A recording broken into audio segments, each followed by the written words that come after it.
This is based on PhD research that I carried out over 4 years, and so some of you have heard different variations in different parts of this talk before, but this is the first time that this talk, as it is, covering the entire topic of the thesis has been made.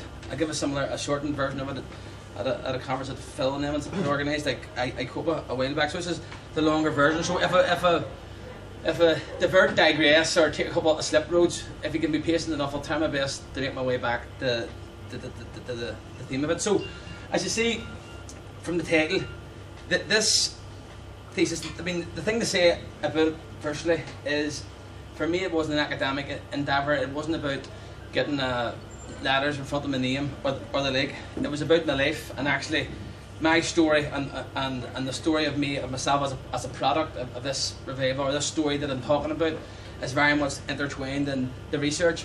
My own father, who's here tonight, was interned and learned Irish while he was in jail, which wasn't an exceptional thing. If you take it that 1 in 10 of the adult population in West Belfast has been imprisoned at one time or another. So for myself, this story, as I said, is very much intertwined with the work that we're doing and the work that Kieran was talking about there now. So just in terms of the background and how we're going to structure it, the talk is going to just look at the background to the research, what I was hoping to achieve. It's then going to just look at the context of it: colonialism, neo-colonialism, decolonisation, the story of Ireland, the story of Ireland's conquest and reconquest as the overriding context to the work, and then it's going to focus on political imprisonment and the story itself. So, Kieran can skip on there. So, firstly, the work comes from it very much borrows from Fran Buntman's view when she talks about the story of an island and how that prison struggles can impact on struggles beyond the prison wall. So when I was looking at the thesis, when I was coming up with this, when I was trying to pull it together, there was two stories. There was two intertwined stories that were getting brought together.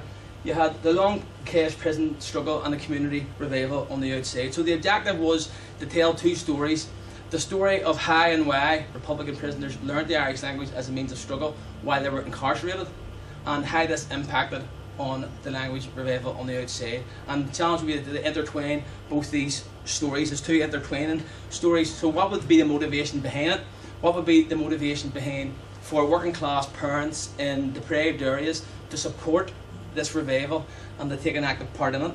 So for me, it came down to ideology. And ideology is a word that kind of gets bandied about and thrown about, and often it isn't explained.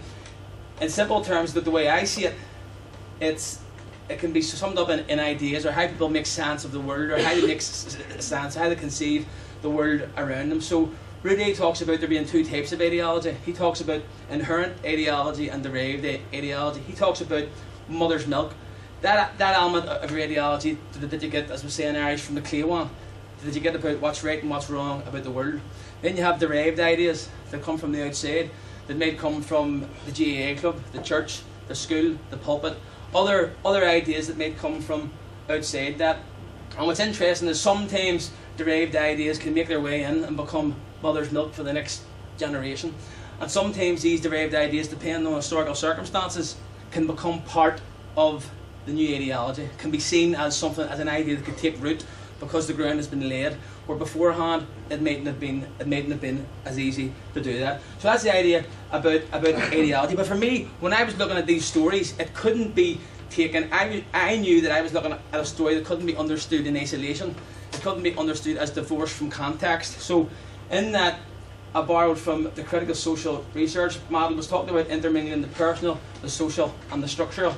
And as Phil Scraton said, who's here tonight, he talked about the primary determinant context of structure and the existing sets of social relations, and he named these as advanced capitalism, patriarchy, neo-colonialism and adulthood, which lay the basis for the material inequalities of class, gender, sexuality, race and sectarianism. So for him, the overriding structure cannot be divorced from the story, and that's what I found in this work that we're talking about here. And we're talking about how one phase of history imprints on the other. So the best way of describing it would be if you were standing in front of a painting and you stick your nose up to it, you get a very limited view of what you're looking at. But if you take a step back and take in the whole view, you learn much more. So that's very much the idea that I had, the idea of context and how structural context can define how we understand things, how things happen and why things happen. But in terms of the methods, it would be about empowering people who hadn't been heard before. So the community narrators, and some of them are here tonight, or people who were interviewed, people whose stories hadn't been told, whose stories had either been excluded or occluded from the narrative because they weren't important enough, because they weren't seen as relevant.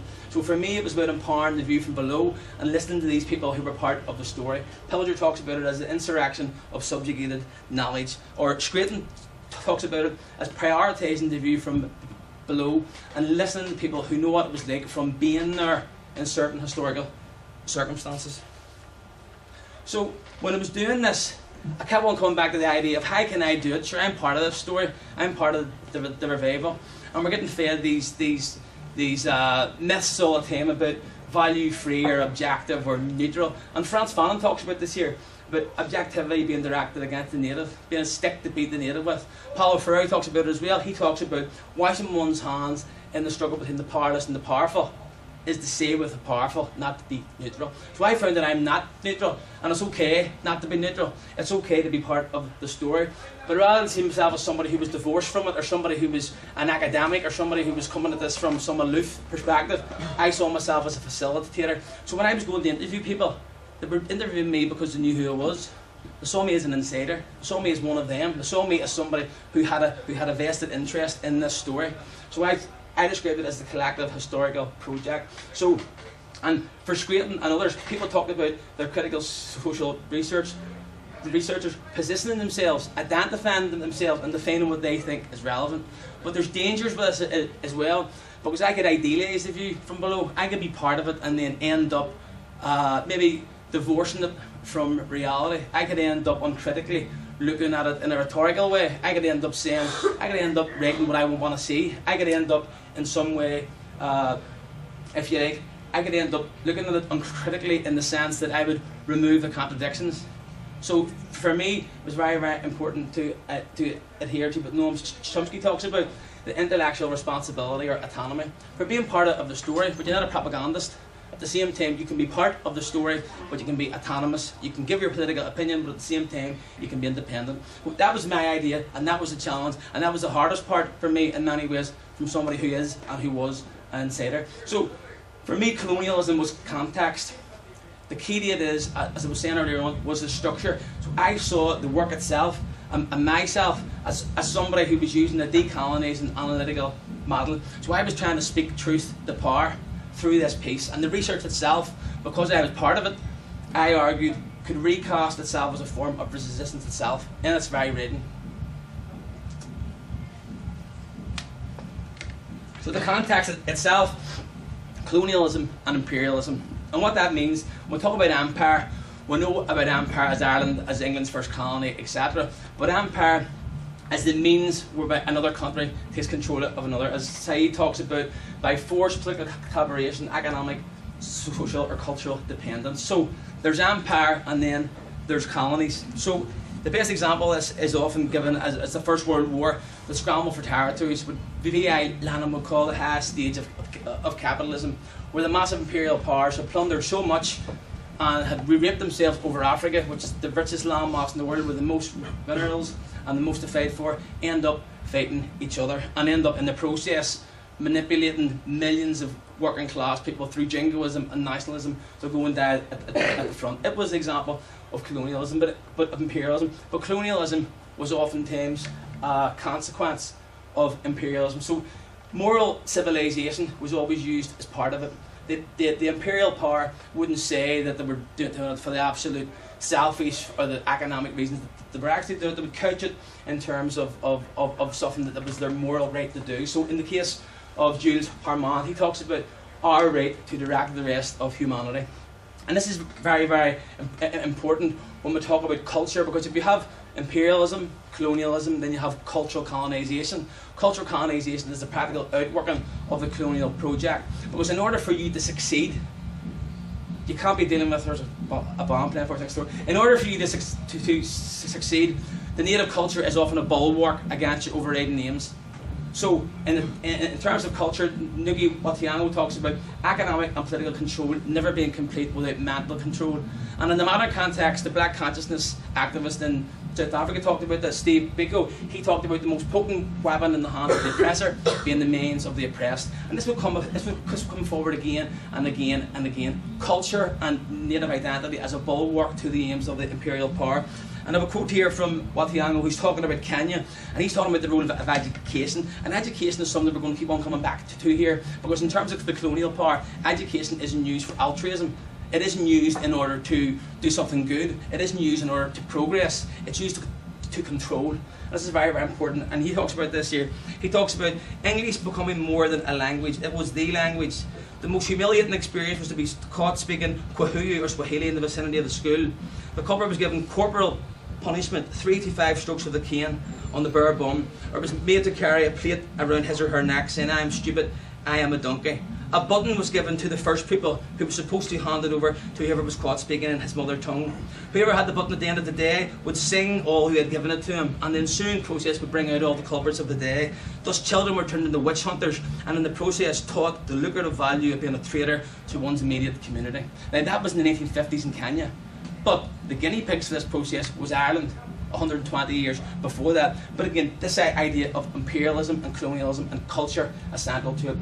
But one of the organs out there, which is very, very relevant for what I'm talking about here, is neo-colonialism. Because there's always a fight back against this. There's decolonising struggles, there's resistance movements, there's independence movements, there's people who fight back against this. And what we've found is how this would end up becoming neo-colonialism, whereby we've seen this in the aftermath of the First World War, and just before it, these massive resistance movements would fight back against this.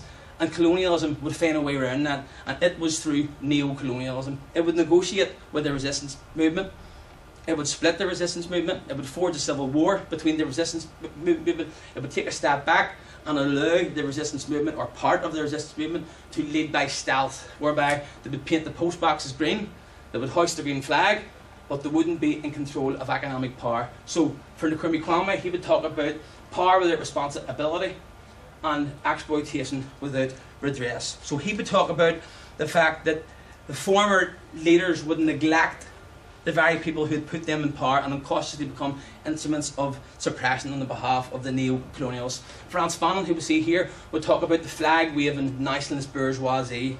And the best example, and we'll see how this happened in Ireland and its impact in Ireland, but the best modern example of it will be South Africa, where you've seen the massive movement for change. You've seen the ending of apartheid, but then at the same, you've seen the Freedom Charter, but you've seen this snatched away, because international capital would cajole the white power into bringing an end to apartheid in order to maintain economic hegemony. So if you were the poorest black in the slum, you'll remain the poorest black in the slum. So as Steve Biko would say, long before this happened in the 70s, he would warn against this. He would say, for the white man, one vote would be the greatest solution. It would encourage competition amongst blacks.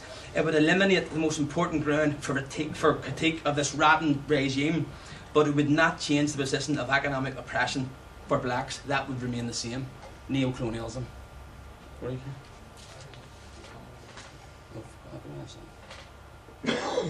So, this whole idea of decolonisation is central to this, and the two main proponents of this, I would argue, is the Algerian Frantz Fanon and Paulo Freire from Brazil, because what they did was define exactly what it was and exactly what it meant in practice. Frantz Fanon would talk about the 3 stages.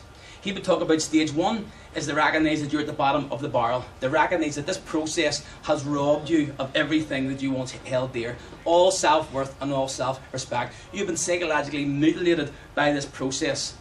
And the response to that there is recognising it and beginning to claim back your history that the coloniser has told you was steeped in barbarism. So if you can claim back this history, then you can begin to act and move into phase 2. And phase 2 is where you begin to actively fight back against this. And you do this by the revival of your own culture and the revival of your own language. And in his case, he argued for the revival of your own national literature. If you did this, enough people would rally behind it, and you could perhaps lead to phase 3, which is the struggle for national liberation. As he says, To fight for national culture means to fight in the first place for the liberation of the nation, that material keystone which makes the building of a culture possible. So antiquarianism, folklore, language in itself is lovely, but divorced from context, and in the context of colonisation, it's a political struggle. It's a bit of fight back. So that's what he argued in this case. And when Paulo Freire fleshed this out in educational terms, he talked about participatory education being used to empower. He talked about a conscious subject becoming an agent for change. He talked about this process called conscientiation. So for him, the process of critical consciousness could transform a subject from the feelings of hopelessness and inferiority to the feelings and the capacity to become an agent for change. And he argued that you could do this via culture. So he says here, the more the alienated culture is uncovered, the more the oppressive reality in which it originates is exposed. Knowledge of the alienated culture leads to transforming action, resulting in a culture being freed from alienation. That was one of the ways that he described this, and he would use it actively through education. Education would be a means to do the reverse of what colonialism had did. It would be reverse colonialism. You would use this process to fight back. So, in terms of the Irish context, cultural colonisation in Ireland mirrors the process that we just talked about. The two elements to it. You have the emissary Edmund Spencer for Queen Elizabeth talking about the conqueror using all means to displace the language of the conquered. All means in the Gramscian explanation is coercion and consent. So the idea is that you can't beat resistance to a pulp all the time. No state can continually rule by hitting somebody over the head. At a certain time, you have to work towards consent. You have to get them at some level to agree with what we're talking about, and this is where culture comes in. According to Paulo Freire, the more the cultural invasion is accentuated, people become convinced of their own inferiority. Those who are invaded are alienated from the culture, from the spirit of their own culture and from themselves. The more they want to be like the invaders, to walk like them, to dress like them, to talk like them. So, in Ireland, you had the Tudor conquest, the same aim, the same imperial aim, power and profit, the same justification, moral justification, altruism, saving the natives from barbarism, actually helping them out. This would culminate in Brishú na nGael, the Battle of Kinsale, 1601, where the native indigenous leadership, for good or for bad, would flee, and this would pave the way for the Elizabethan conquest, where the English language would become the language of power, and the Irish language would become the language of the dispossessed. And Mehmet, the Turkish anti-colonial activist, has a quote about this. It kind of sums it up. He talks about, if he wants to obtain a job for himself, make a place for himself in the world, the colonised must discard his mother tongue. It is the language that is crushed. So this is the process, this massive process to inculcate inferiority. So, but what we have as part of this here, well, you had the penal laws at the end of that century, of the 17th century, whereby the English language and the native Catholics and Presbyterians would be excluded from national life, excluded politically, disenfranchised. But the outworkings of this would be assimilation, whereby a class of the excluded element would become submerged in this new power. So you had the Catholic Church in 1785 deciding that they would use English language as its medium of communication, when 95% of its parishioners were monolingual Irish speakers.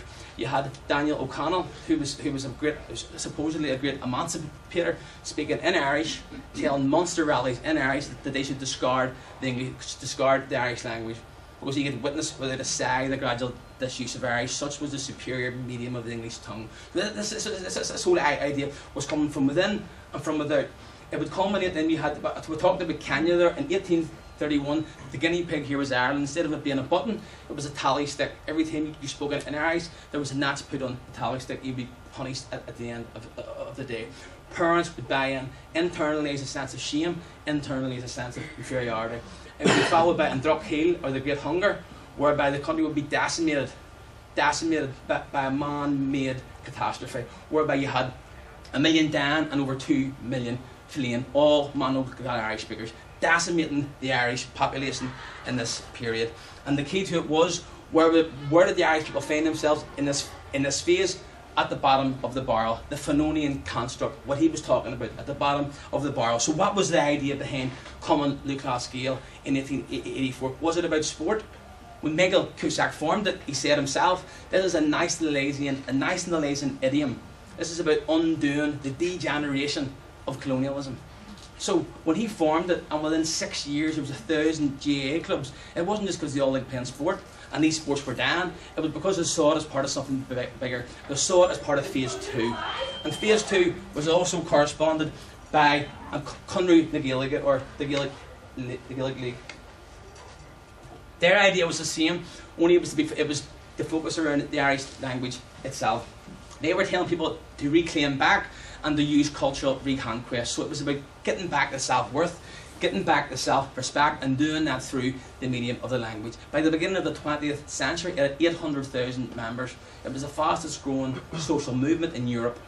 Again, why was that? Because ideologically it was being tied in to something that was greater. It was being tied into the struggle for national independence, which it would culminate in 1916. 6 of the 7 signatories of the proclamation were members of the Gaeilge League. 70% of those who took part on the day were members of the Gaeilge League. So this entire process would be followed by the democratic programme of the first hour, which would be read in Irish, then in English, then in France. The revolutionary intentions of the new government stated aloud. However, neo-colonialism would come into play. There would be a negotiated settlement followed by a civil war, and the country would be partitioned. So rather than the language in the 26 counties being used as a means of liberation, it was commandeered by the Catholic Church, the same group who abandoned it 200 years before.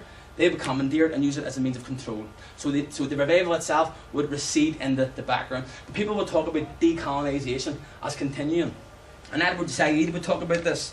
He would talk about the importance of resistance movements continuing long after so-called national independence. And in the Irish context, you had lots of examples of this. People like Martin O'Kane, who were struggling in the Gaeltacht, making all the same arguments about the fact that people were still in poverty, about the fact that the Dublin slums were worse than they had actually been before the so-called national independence had happened. So this was this here pattern: colonialism, neo-colonialism, and decolonisation. And enmeshed in all this is the struggle in political imprisonment, because it can't be divorced from this context, from the context that we find ourselves in. So political imprisonment in Ireland has always played a crucial role in shaping the resistance movements on the outside, and also shaping the policies of governments who were supposed to be dealing with this problem. So in the case of Irish sovereignty, the prison struggle itself would always be intertwined with the wider struggle for independence. So in the case, you have one man here talking about how the point I was making earlier on about how events and patterns do shape the dynamics beyond the prison wall. But it's about ideology again. We'll have a quote here from Thomas Clark, because when it comes to Republican prisoners, there was an ideology of self-sacrifice that's still very much there to the present day. It was summed up by Thomas Clark. This is a man who was involved in the Dynamite War in London in the 1870s. This is a man who was chained to a wall for 15 years and made to eat his food like a dog. When most of the people he was caught with, he was in prison with, lost their minds.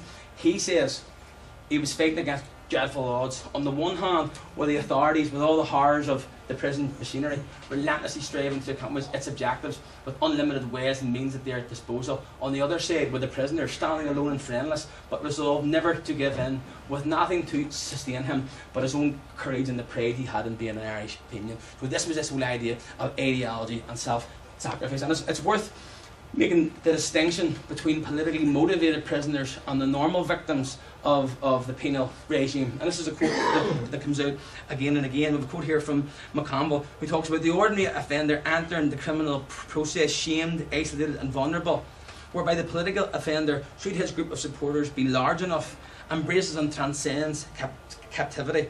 To know you're cherished and respected revivifies the prisoner and directs a confrontational energy on the restrictions of institutional life. So this was the idea about people, while they were incarcerated, being part of a wider struggle on the outside. And in the Irish context, this would fluctuate and change. Sometimes when the struggles on the outside were marginal, they could be hammered home, like during Clark's era. But in the aftermath of the Easter Rising, and as we would see again in the early 1970s, when there was a massive uprising on the outside, it would have a massive effect on the outside. So you would have, in the aftermath of the Easter Rising, you would have mass internment that would last a year and a half, and it would rally people on the outside. It would have a revivifying effect on the outside. And the first example of this was when Joseph McGuinness stood as a candidate in South Longford, and he won. The first time the slogan was used, "Put him in to get him out." And the Manchester Guardian actually described this, his election victory, as worse than a defeat at the front. This is during the First World War. But the important point for people like Clark and for generations of Republican prisoners thereafter, they would adhere to the tenets which Sweeney let in, that it's not those who inflict the most, but those who endure it who will be victorious. Now that quote isn't always true, as we found out, but the point of it is it defines ideologically what these prisoners would do again and again.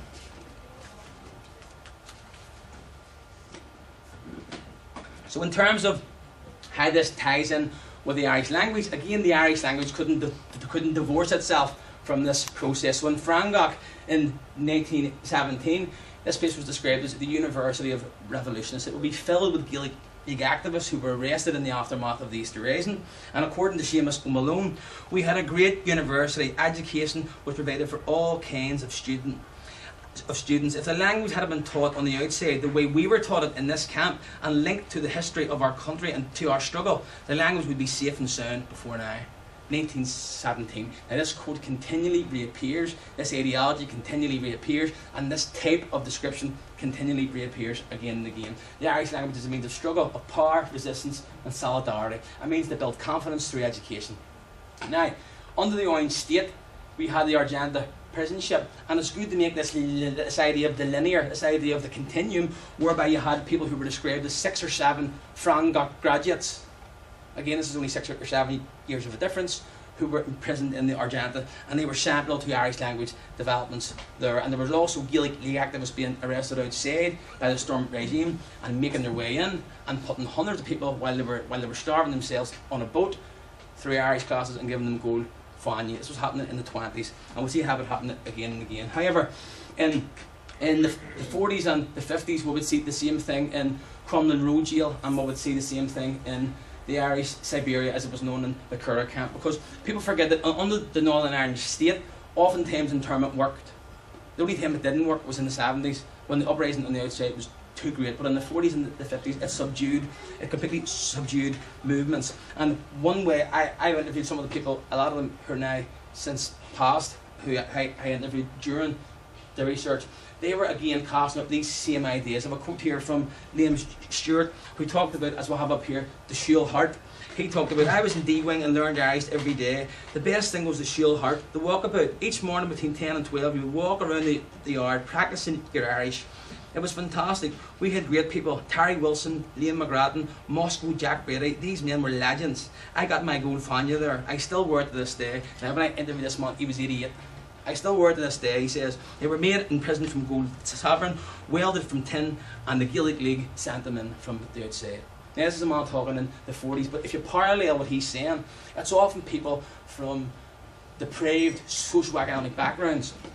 In these people who haven't been associated with education before, some of them may not even be able to read and write, and they're learning the Irish language. Martin O'Kane, one of the most famous Irish language writers, a person who would be a world-renowned socialist and Republican, he talked about his experience in the Curragh camp. He talked about a hope-bereft slum of raggy, hungry, fagless internees from bogs and gutters, not one who was ever passed a national school, and these lads gobbled up the Slavic leaders of Middle Irish, and I would face a concentration camp again for the renewal of that experience, if for nothing else. This idea coming back again and again. So, when we talk about fast forwarding to the 70s campaign, fast forwarding to long case and the cages, you had the same thing. You had an internment camp and you had a sentence then. In the internment camp, people were coming and going. Some people were learning Irish, many people weren't.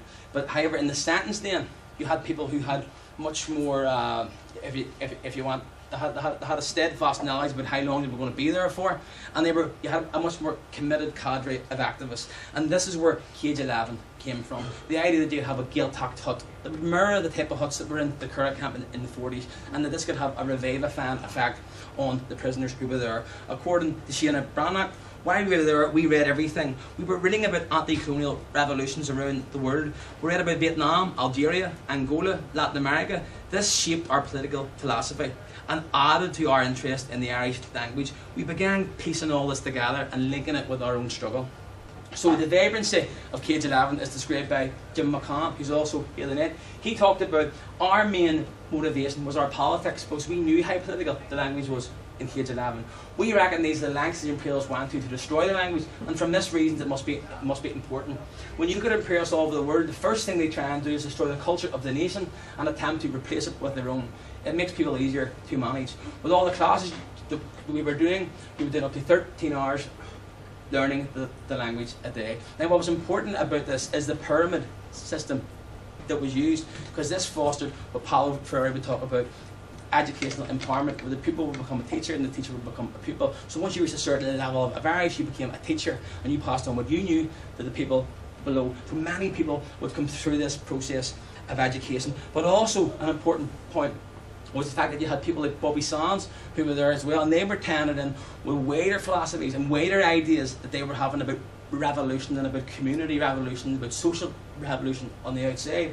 And he realised that a Gaeltacht had been formed in West Belfast by a number of decolonising activists, and he wrote a letter out saying that this was the best thing that had ever happened, and the people on the outside should begin to take part. And he was kick-starting something, or starting with something that would blossom in a few years' time. But the important thing about this, and one of the people I interviewed was a guy called Cyril McCurtain from Limerick, and he talked about the impact of these young men and watching. He already had Irish, and he watched these young men as they learned the Irish language and watched the educational transformation and the impact it would have on them, people like Jim McCann and others, while they were incarcerated. And he says a powerful seed was planted there, and these young lads were arrested a short time after, and when they were released, they brought their language activism with them into the blacks, into the outside world. They did brilliant. There was a fantastic product of their diligence. Their efforts blossomed in terrible conditions. They had a massive impact. This was a man from Limerick talking about the young people who had been in Cage 11 along with them. So this would correspond with the impact on the H-blacks. As we were talking about early on, the ideology of self-sacrifice, this idea that you could criminalise Republicans who had been taught in this whole Clarkian idea of self-sacrifice, that you could criminalise them and make them wear a uniform, was crazy, because they would be determined to fight back against this, especially when there was a massive support for them on the outside, and there would develop to be a massive support for them on the outside. So there was an idea that the Irish language could be part of the struggle against Ulsterisation, criminalisation and normalisation, and become a weapon against the system. You had prisoners who were beaten, who were brutalised, who were locked in their cells for 24 hours a day, who were whipping their own excrement on the wall. You had people who, again, to use the Fanonian example, were at the bottom of the barrel, and the language in that case would be a means of struggle. We had to fight to learn, said Potter Whelan, and every time we fought, we were speaking, it was a form of resistance. When we spoke Irish, we were telling our enemy that we were Irish Republicans, protesting and struggling. So the idea coming through all this here, and this is a quote from Jake McShackey, who's one of the 7 or 8 cadre who came through the Casana, or the cages, and ended up in the blocks. He talked about, at the beginning, the language was useful to conceal information from ordinary screws, but people overplay this, because the prison authorities, if they had any sense, would plant listening devices and would have deciphered what we were saying. Its main function was the building of identity. To tell you the truth, it was unbelievable. There started off with 7 or 8 of us from the cages who had Irish, and within a year and a half we had 300 prisoners who were fluent. According to Owen McCormick, we wrote our lessons on the wall, and it was great sometimes, because when you were moved from wing to wing in the wing shifts, sometimes you found fantastic Irish on the wall that was left from the former prisoner who was there. Sometimes there was great poems and songs as well. According to Kieran Dawson, who's now a lecturer in Cork University, we had no material at all. We wrote on the walls, and you had to grasp the opportunity when you had it, because they cleaned these walls every 9 days. The language was central to everything that we were doing. Its main function, it gave us hope. This idea again, the Freire example, about hope, about escaping from hopelessness and building confidence. So Martin O'Mulwee would talk about the same thing, and this is good in terms of the ideological motivation, the wider motivation. According to the Martin O'Mulwee from Strabon, there's a misconception out there that the Republican movement took a decision to instruct blanket prisoners to learn the Irish language as a secret weapon while incarcerated. This didn't happen. In my case, I understood that I wasn't English, and reason from that I should learn Irish. I tried to learn my language because I never had a chance to do it on the outside. I grasped the chance, but there was no doubt in those difficult times that it had a powerful resonance. The language functions as a weapon against the system, a tool to oppose the state from the inside as we had opposed the state from the outside. So, the impact for this for other prisoners who were coming in is quoted here by Philip O'Rooney, who came into the jail in 1979 from the Short Strand, and he talked about, when I came to the blocks it was completely alien to me. It was 1979 and the Irish language was the means of communication. You couldn't function there without the Irish language. But this was the example of the Irish language playing a massive role and doing something exceptional that it never did before in any prison, in any phase. In these horrible conditions where people were locked up 24 hours a day, it became the language. It became this whole idea of reverse colonialism. So, an important for this point is the idea that the struggle that these people are embarked on the inside has to have a struggle on the outside. It has to have an impact on the outside because they have family. They are telling that they have Irish. They are encouraging more people to take part. And there's a campaign that culminates in the hunger strike in 1980 and 81, as we know, where 10 men would die. But these men would be people who spoke the Irish language, would be committed activists, and would be heroes, or would be organic intellectuals in their own communities. People who would be very, very well known. And one of the things that they did was try and attract support from Irish speakers on the outside. And during this period we had the formation of a group called Gaeilge Feargal. This was very, very important. This was young people on the outside who were using the Irish language, who were speaking the Irish language, associating their support for the blanket prisoners with the fact that they were learning Irish as well. And from this here, something phenomenal was about to happen. And we have a poem here written by Gaeilge McShakish.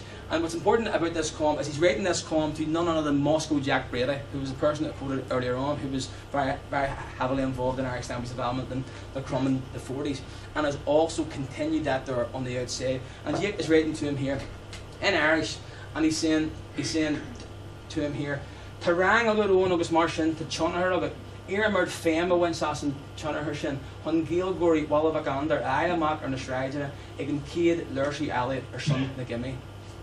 Ta birch kimma ag file wash owen agus ta dokudju di hearing. Cahi banner a wine in yilig ave ag ahan lurshu. So what he's saying here is you have influence, use your influence. Get the people from the Andersontown Road in your class out to support the rallies for the hunger strike. 2 men are dying of starvation, and from this here we can reason that this poem was written at the end of March 1981 because there's no date on it. But what's important, at that time you had Bobby Sands at the beginning of March, and 2 weeks after you had Frank Hughes on hunger strike. But again, you also had this idea of the personal coming in, because at the end of it, we can also tell it's the end of March because Moscow Jack Brady is married, his son Rado is married to Jake Jackson, who wrote the letter to the sister, and in the poem Jake says, I hope that Pauline has luck with her child this time. The child she's talking about is Sean McBrady, who hasn't been born yet and was born on the 3rd of April 1981. So this whole idea, and he would also become somebody like myself and like Kieran and like others who would become a product of this revival. So this interlinking of community and interlinking, this generational interlinking of activists. So, to rewind backwards in order to fast forward again, we'll have to go back to a hidden Ulster. The idea of, was there a seed planted at the outset whereby these phenomenal activities that were taking place in Long Cache would have somewhere to plant themselves, and this actually was the case. But again, it's continually enmeshed with this struggle with political imprisonment and with wider struggle for national independence, and the same activists coming through again and again. And Article Ulta 1928 was the beginning of this. Under the Northern Ireland State, under the Orange State, under the Education Act of 1923, the Irish language was sidelined. But in 1912, the national campaign, the 32 county campaign of Conroe na Gaeilge, meant that the Irish language was being taught in every primary school the length and breadth of Ireland, which in the 26 counties is still the case. So once the Orange State was formed, they would erode this. They would say that's not happening anymore. If you want to teach Irish, do it some other time, some other place. That other place was an art school, Ultach, which was built by Irish language activists who fundraised. And in this place, a hidden Ulster that Irish language classes, and they had Gaeilges. One of the people who was there, who first became encouraged with the Irish language, was Eddie Keenan, who died last year. And he talked about this. A new world revealed itself to me when I saw the Gaelic atmosphere in the art school. There was hundreds of young people attending classes, Gaelies, dances, almost every night. There was Gaelic League branches from all over, and I couldn't believe my eyes. It was filled with all my friends who were also members of the IRA. So this link was made. It was in the 30s, and he would go into jail in the 40s, and he would come out and he would go back into an art school Ultach. But this pattern would be continually happening. But as we would see in the 70s and in the 80s, the difference would be that the ground would be laid, that the seed could have somewhere to blossom. And this is a thing that we see happening again and again. So you had the formation of Common Cleonard in 1936, and what was important about this was, again, it was working class activists, Seamus Maxwell and Liam Rooney, who set this up. And again, there would be a community atmosphere there, and one of the founder members of the Shaw's Road Gaeltacht, who would learn his Irish there, Seamus McShane, would talk about this. I learnt my Irish in Common Cleonard, and the teachers who taught me learnt their Irish in the Curragh camp and in Crumlin Road Jail in the 50s. So you had that pattern happening again. But what was important about this phase is a collection of activists would come through Common Cleonard who weren't overtly political activists, who weren't overtly Republican activists, but they were most definitely decolonising activists. These were people who saw themselves as following the lane of Martin O'Kane, one of the people who we talked about earlier on, who was very much involved in the civil rights campaign in the Gaeltacht. And their idea was that they could come together, and they had a revolutionary idea to build a Gaeltacht. Now, if we're looking for one history-changing event that happened in relation to the struggle that we're talking about, then this was it. Because you had people here who were working class, who had no money, who everybody was saying was crazy, buying a plot of land and building their own homes. And they would raise their own kids with Irish. They would build the first urban Gaeltacht in the world, would be built in West Belfast. It hadn't been tried anywhere else. And also these people would become community heroes. At the end of 1969, when Bombay Street was burnt down by loyalists, because when Bombay Street was burnt down, nobody knew where to turn to, because the authorities weren't going to help them. Where did they go? The Shaw's Road Gaeltacht, because there was a bunch of people who could build their own homes. So they got them down, and these people went down of their own initiative and built their own homes. So they had an idea, and out of that idea would come an Bunskull Gaelach, and this is the photograph of the first batch of kids who went there. And what was important about this is when they wrote a letter in 1965 to say to the old Stormont regime that they were going to form the school, they were threatened with jail because it was illegal. The Irish language was a known language, the Irish people were a known people in the Orange State. But they went ahead anyway. They built this hut, they started the first Irish school. And what they did was plant a seed that could blossom thereafter. But what was important about that is they never opened the school to the wider community until 1978.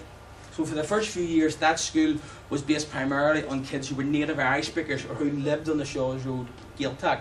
So they would go about, and people in the community were sympathetic, would give them a few pounds. But that was the Gaeltacht community. That wasn't something that you could be part of. It was something that was great, but you couldn't have the confidence because you weren't part of it. It was for somebody else. It wasn't for you. And that was the thing that would crucially change. And when they opened the school in 1978, the kids didn't materialise because still this process that they were talking about hadn't worked itself out.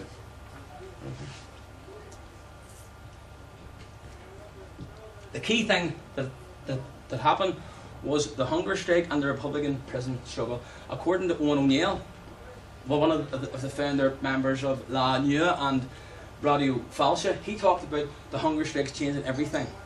Transformed views of people who had never thought of the Irish language as a means of struggle before. There was always sympathy for the language, but now people wanted to do something about sympathy. And according to Seamus McShane, he follows this exact point up, and he says, it's not everybody who wanted to be part of violence or warfare, but that does not mean that they're not conscious of the causes of the struggle that's going on. People began to realise that we were pushing another worthwhile means to play a role in a non-violent way and progress the very same objectives. That is why people began to connect to the Irish medium education revival. That's Seamus McShane talking about the impact of this. And other activists, Republican activists, and so sometimes there can be a misnomer here that in one sense it was the Republican movement who decided to make an Irish language revival. They had a grand idea, and they took the Irish language revival off these wee Shaw's Road people, and they made it into something that was great.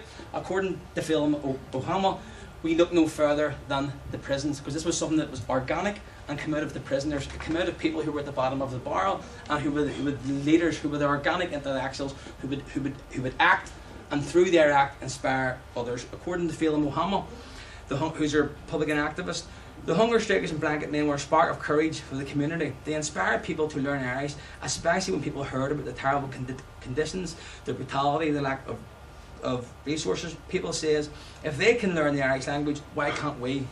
The prisoners also raised an awareness about the Irish language amongst the Republican movement as well. Before then, the movement had no interest in the Irish language. They were only interested in a military campaign, and there was often the perception that the Irish language was elitist, and that the prison campaigns were a waste of time as well. Diversions from the war itself. However, the hunger strikes changed this view and created a wider understanding of politics itself. And this idea is very, very important. When we see these Republican activists coming out of jail and becoming part of the Irish language revival, joining forces with those people who had planted the seed in the Shaw's Road revival, and following their motto, which was Na Habaré Johnny, don't say it, do it. The motto was there, the template was there, all you had to do was follow it and make it happen. And a key element of this year was Brendan Coulter Sinn Féin, which was formed at this time. Key activists and the people who were bringing Republican activists together and encouraging them to be active on Irish language issues. And one of the things that they did was the street name campaign. And the streets in the 6-county statelet were renamed in Omagh in the late 40s. And Brian Faulkner at that time, who was the minister in charge, says that he instituted an act, the Public Health Order and Miscellaneous Provisions Act. It's a great name. He instituted that, and that would mean that you couldn't rename your street in Irish, because according to him, we cannot tolerate the naming of our streets in a language which is not our language. So during this period, we had decolonisation in action. People went around estates. They collected their own funds, they took the signs down, they made bilingual signs themselves and put them up. And this has had a massive empowering impact on the people who did it. It was about reclaiming the streets. And according to one of the activists who was involved in that, the lad, he's here, Henry, he says, our plan was to bring the language to working class people who hadn't got any confidence to go to the Clonard to learn it. Therefore, we recruited people who could go into the various working class areas and take classes where people were comfortable, whether it be in their own living room or in the local community hall. The key was to use it to break alienation in a time of immense poverty, physical oppression and cultural degradation, and to create community solidarity by encouraging people to get out of their homes and stop watching popular soaps at the time like Dallas. We saw it as a great opportunity to promote education amongst ordinary people and build confidence and self-worth in people who usually had very little. So that was the idea behind it, and that's why we talk about the idea of bringing the language to the people. But the outworkings of that there would be the growth of Irish medium education, whereby you had prisoners who were released from prison, as I was saying, in various areas, following the idea of Na Habaré Johnny. Back to Jim McCann again. We're giving him a big head here. He was talking in his experiences. Well, Murphy, this is the best example I've heard of Na Habaré Johnny. After my release from prison, I was heavily involved in political work, including language work. I knew the language and I knew the politics of it, and I was good working with people. Around this time, we were involved in a campaign to bilingualise the street signs in the Murph. We were doing door-to-door collections. This was around 83, 84. The views in the street was 100% in favour. People who had no money in the most depraved area in Europe give all they had. On the back of this, a number of people on the doors asked us when Ballymurphy was going to get its Irish school. So we thought, come on, we'll just give it a go. And that summed it up. Come on, we'll just give it a go. Ironically, now our local bun school is the greatest threat to the future of St Aidan's English Primary School, and their numbers have dramatically dropped over the last number of years as a direct result of the existence of the local bun school. This is very gratifying. If we head over the Ardoin, the same thing is happening. According to Sean McGeer, I was released in '84 and had a different view of the Irish language.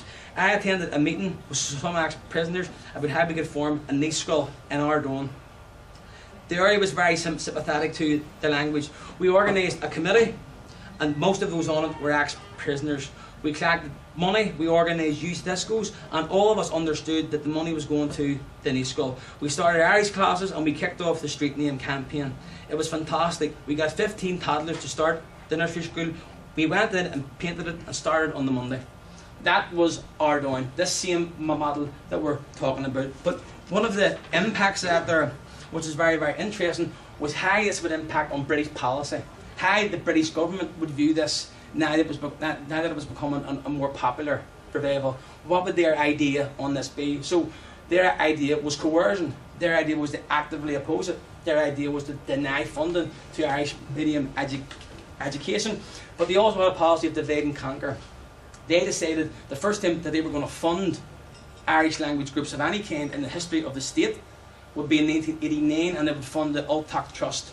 And the Ultac Trust was a cross-community Irish language organisation. Now, according to Barbara De Bruin, it was a cynical ploy. It was, at that time, it was funding respectable, so-called respectable Gaeilgeoirí, and refusing funding in the community revival where it was actually happening. So that was very, very important during this time, and how it would divide and create and foster divisions amongst the Irish language community. It was a strategy. It was a time-honoured strategy that the British government had been using since the Gaelic League was formed. The same idea: divide and conquer when you're dealing with the movement. And it would culminate in Glór being denied its funding in 1990. Now, it ended up being nursery schools that were closed because of this, and were eventually part of a campaign, a massive international campaign. The Douglas Hurd principles had to be revoked in terms of Irish language. We haven't got much time to go into that, but sure, we can talk about it in questions if we want. But the most important thing about that there is this community revival reignited the British colonial perception that the Irish language was a threat to its cultural hegemony and was a threat to its wider strategic objectives when it came to colonialism in Ireland. So, how come we sum this up, and I'm sure you'll be happy to hear I'm going to sum this up now at some level. The idea of how we can make sense of the idea I was talking about earlier on about ideology. If we think back to the period I was talking about the early 20th century, the revolutionary period, during that period there was enough ideas about the Irish language as a means of decolonisation to make its way into the inherent ideology, to make its way into the mother's milk, whereby people were sympathetic to it and they thought it was a good thing. And they weren't averse to taking part if somebody could give them enough confidence they actually take part. But what happened during this period, because of the long case prison struggle, because of the hunger strike period, and because of how that was intertwined with the Irish language, a wider community had a chance to buy into this process, and the hunger strike itself will create the historical circumstances whereby the derived idea of starting Irish schools and active social revolutionary methods to promote the Irish language could find ground.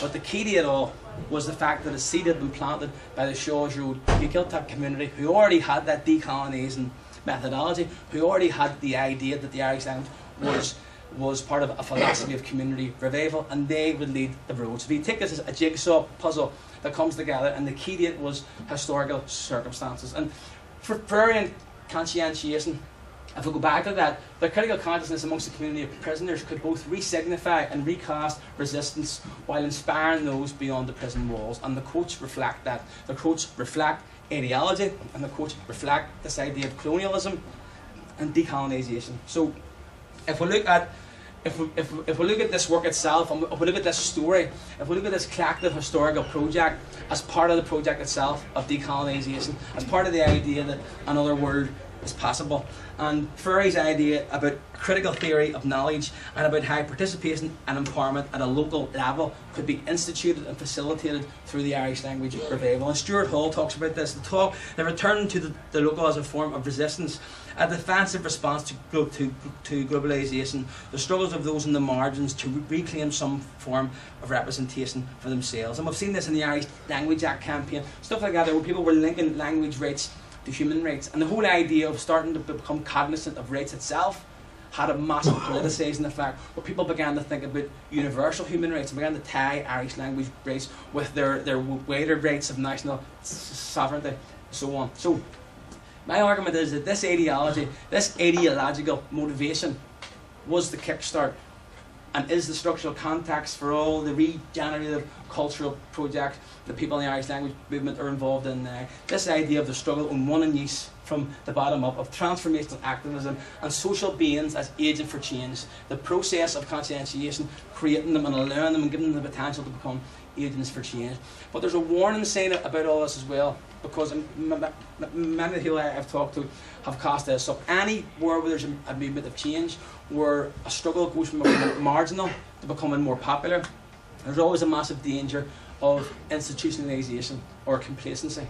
And we can see that in the Irish language movement as well. We can see the fact that this struggle that we talked about led to the formation of enforced Changa in 1998, where you might have a cross-border body to fund the Irish language. You would have these massive state bodies that would be formed because of this Irish language revival. But oftentimes the people who would take the jobs, the people who would lead them, weren't people who were involved in the Irish language revival. You could say with the train spotters and the anorakes who didn't want to take part, and he wanted to frown upon the working class folk who were brave enough to be community activists in terms of the Irish language activism. But the key to all this here is referring back to the context of neo-colonialism, and while that context is still there, while the context of neo-colonialism is still there, the Irish language movement, it would be premature to say that it has become institutionalised. And as long as this ideological motivation can maintain itself through the bottom-up approach, then I would argue very much that it would be premature to say that the legacy of this struggle that I've talked about is finished or is completed or hasn't actually completely worked itself out, because the prisoner struggle showed and inspired many people that you don't have to talk the same, walk the same and dress the same. And I just want to finish up here in a quote from Tawai Smith, who's a Maori activist, who talked about the idea of our past, our stories local and global, the present, our communities, cultures, languages and social practices, all may be spaces of marginalisation, but they have also become spaces of resistance and hope. Good morning.